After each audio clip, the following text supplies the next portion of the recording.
it's an honor to present to you the one and only, the GOAT, the legend, Graham Weaver.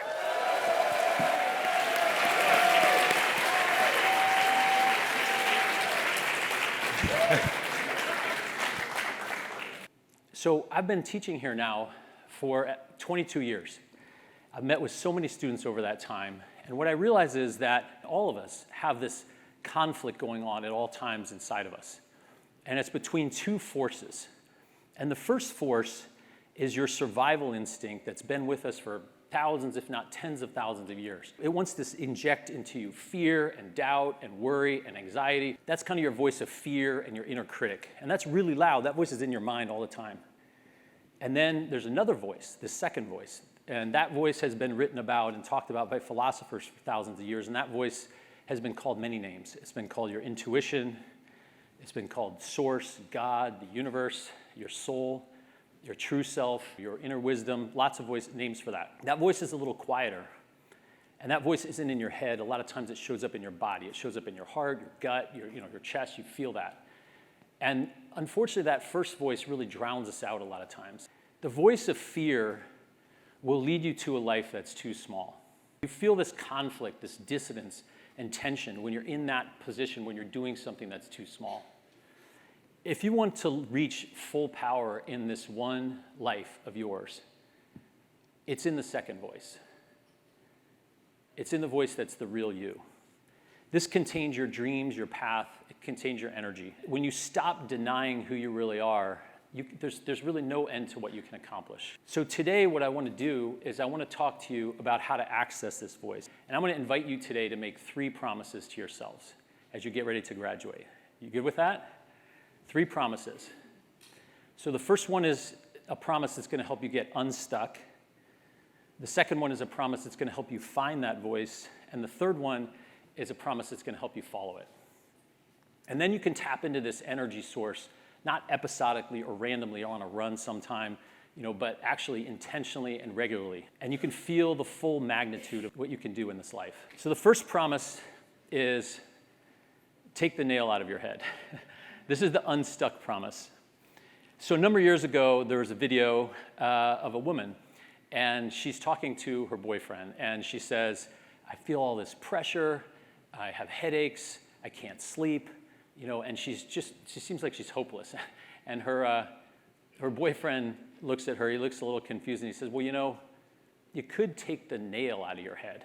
And then you see, she turns and you realize she has a nail sticking out of her head. And it seems pretty obvious. And then she says, it's not about the nail. And she wants to talk about anything and everything except the thing that's actually gonna make her unstuck. Unfortunately, this is also true with a lot of us. We are walking around most of the time with a nail in our head. Sometimes our nail is just as obvious as it is in this video. We know what it is. We're just not dealing with it. Sometimes it's a little less obvious. But our nail is the thing that's keeping us stuck. And until we remove it, we're not going to reach our full power. There's 2 reasons that it's hard to pull these nails out of our head. The first one is we haven't admitted that we have one. So to remove the nail, the first thing is to start by speaking your truth. And this is half of the battle right here. The second reason that we don't pull the nail out is life is going to get worse first. So if you think of this as the pattern of your life, where at any given time you're going to reach a plateau, and the path to get to the next plateau involves something that's going to get worse first. And these nails go on, and the way to pull them out is going to almost always involve something that's going to be uncomfortable at first, because change always is. So if you leave a job, if you end a relationship, if you try to address one of your really bad habits, things are going to get worse first. But the path to reaching the next height, you're going to have to deal with that downward path first. And then you're going to reach another plateau, and you'll have another one. And this is a big part of your life. So just to realize that everything that you want is on the other side of worse first. Everything that you want is often on the other side of the thing that you fear right now. Think about the thing that you fear, and that's the thing you should be going at. That's where your work is right now. Principle 1, if you want to live your life at full power, the promise I would ask you today to make to yourselves is to take the nail out of your head and do that work. Okay, that's the not fun one. That's the getting unstuck. So the next is to try to find your energy. So we're tapping into that inner voice. First, we got to get unstuck. Now we got to listen to that voice. So promise 2 is follow your energy. And I say not your passion. Here's why I say not your passion.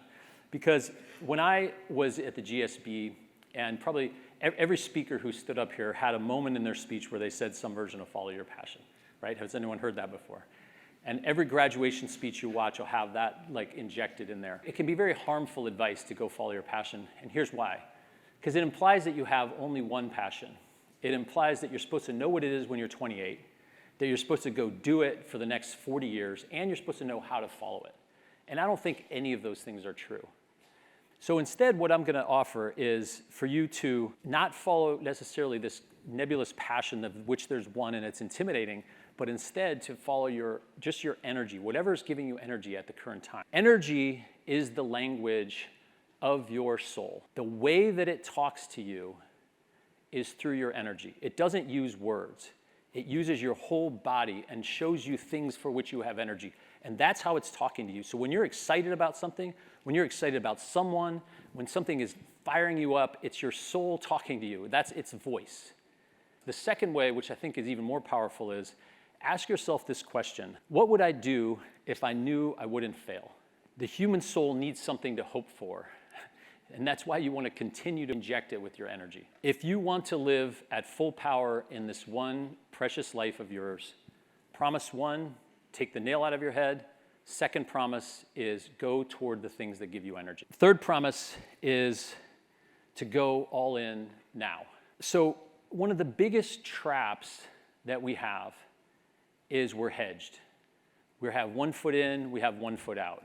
Well, should I, shouldn't I? I'm not sure. I'm kind of in. I don't know if I'm in this job. I don't know about this relationship. I don't know. I'm kind of still waiting. It'll become clear at some point. I'm not really sure. When this happens, then I'll do it.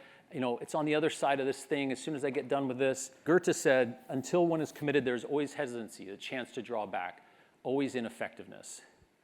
Sadly, most people spend most of their lives here, never really fully committing to things.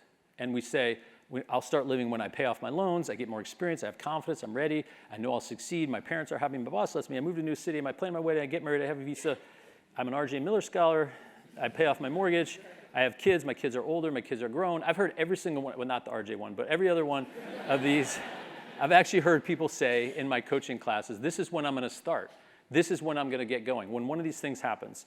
And you know what? Then there's always a new thing, right? You never really get there. And then they say, sometime in the future, later, not now, which will turn into never. That's the path that we take. You, with energy, all in as long as it takes, is enough. You don't need anything else. There's no other ingredients required. This is it. Energy is not an exhaustible resource like willpower or endurance or fossil fuels. Energy is abundant. It's like love. The more that you tap into it, the more you have, and the more you give it away, the more you get back. You excited about something, going all in as long as it takes, is not just enough, but this is the most powerful force that there is. If you want to live at full power, 3 promises. Promise you'll take the nail out of your head along the journey as you get stuck. Promise you will go toward the energy. As you start to feel that energy, you'll move toward it, particularly the thing you would do if you knew you wouldn't fail. And promise you will not utter the words not now, that you'll start heading in the direction of your dreams and that you'll go all in and you'll stay unhedged and you'll start that now. Those are the 3 promises. That power is already inside you right now. And that the way to access that power is through your second voice. That voice will start ruminating on a problem, and it'll start bringing this up, and you'll think about it day in and day out when you have something that's keeping you stuck. Make a promise that when that happens, you'll take the nail out of your head. That voice speaks to you in the language of energy. So go toward that energy and make a promise that you will constantly move in the direction of the thing that gives you energy, particularly the thing you knew you would do if you knew you wouldn't fail. If you want to live at full power and feel the full magnitude of what you can do in this one life that you have, that there's really only one decision. Class of 2024, which voice will you listen to? Thank you. Thank you. Thank you.